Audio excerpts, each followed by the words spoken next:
This is Dabu 7, November 20th, 2013. I put out a video November 14th in concerns of Deep Impact, a craft of NASA's that they lost communication with.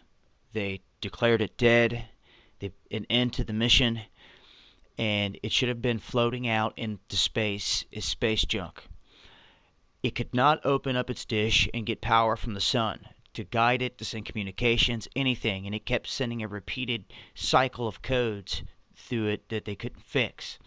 So it should have drifted off into space, but for somehow, some way, this deep impact, the same deep impact that some trolls and shills out there are saying doesn't have a camera and it's only a probe, are liars. Straight up, you can come to these links. It gives beautiful images of these comets and asteroids when they probe them, they're filming them, and it also already filmed Comet ISON at a very long distance away, and I shared that video already as well, and it's real deal. And Deep Impact does have a camera on it. Look it up yourself.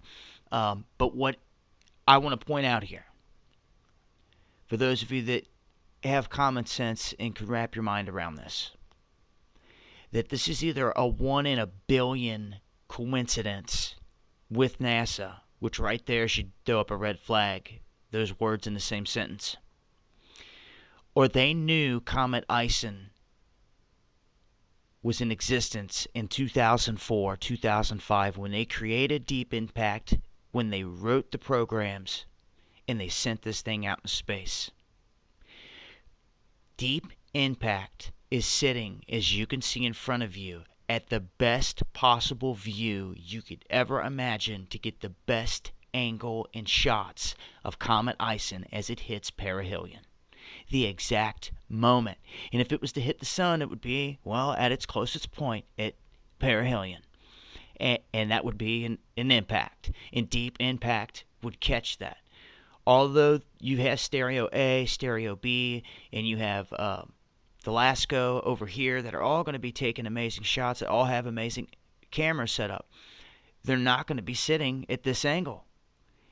What are the odds that this craft is sitting here? Well, you would have to say, well, they put it there on purpose.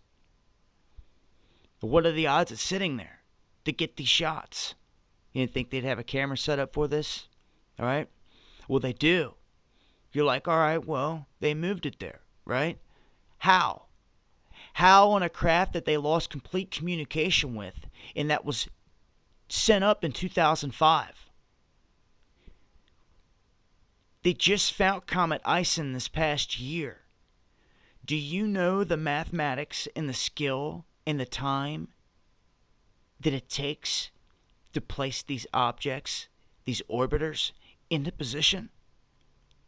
To swing them around planets and to get them into the gravitational fields of exactly where they need them and want them? It takes a lot and some time.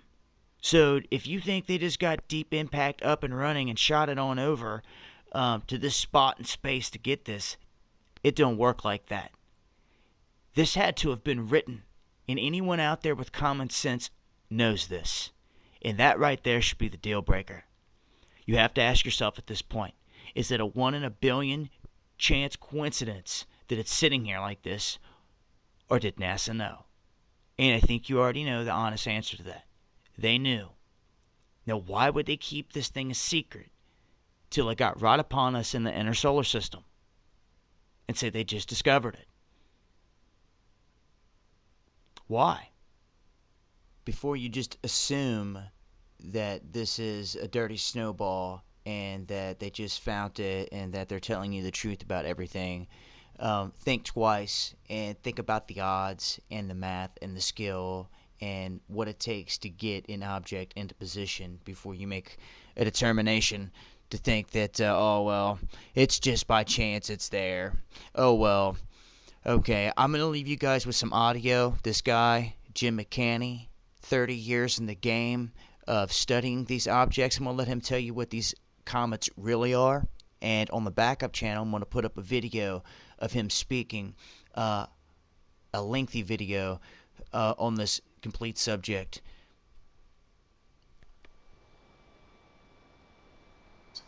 And once these objects come into the solar system, we have now seen that comets, in fact, can cause solar flaring, tremendous solar energy when comets come near the sun and interact electrically with the sun.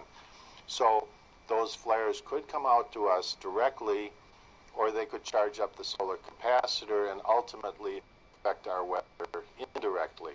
So I call this action at a distance. The situation and the term I use is my own search for extra solar system objects. Many objects are around us in outer space. Most of them are small, but a very few of them are large. And there are some out there. When they come into the solar system, they affect the sun, which we're seeing right now, and they affect the planets if they come near them. Obviously, there's a undercurrent of information coming from us and coming from the standard astronomical community, which suggests there is an object right now moving into our solar system, and this information is being kept from the public.